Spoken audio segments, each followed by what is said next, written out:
पाकिस्तान में 12वें आम इंतखाबात जारी हैं। ये पाकिस्तानी तारीख के सबसे बड़े आम इंतखाबात हैं, जिनमें 12,85,85,000 और 760 वोटर्स अपने मुस्तकबिल का फैसला कर रहे हैं।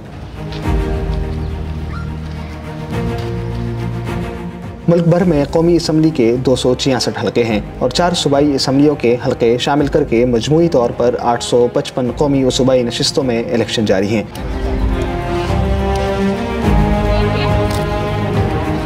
कौमी असम्बली के उम्मीदवार के लिए वोट की सब्ज़ पर्ची जबकि सूबाई असम्बली के लिए सफ़ेद पर्ची मुख्तस की गई है। आम इंतखाबात के सिलसिले में 17,816 उम्मीदवारान मैदान में हैं, जिनमें 882 खवातीन और 4 ख्वाजा सरा भी शामिल हैं।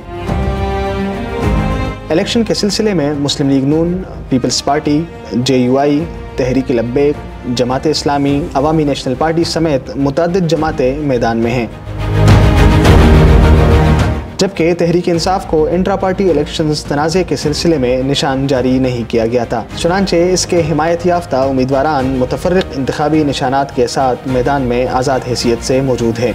वोटिंग का वक्त सुबह 8 से शाम 5 बजे तक मुकर्रर किया गया था, जबकि अमन अमान की सूरत हाल काबू में रखने के लिए मोबाइल फ़ोन सर्विस बंद रखी गई है।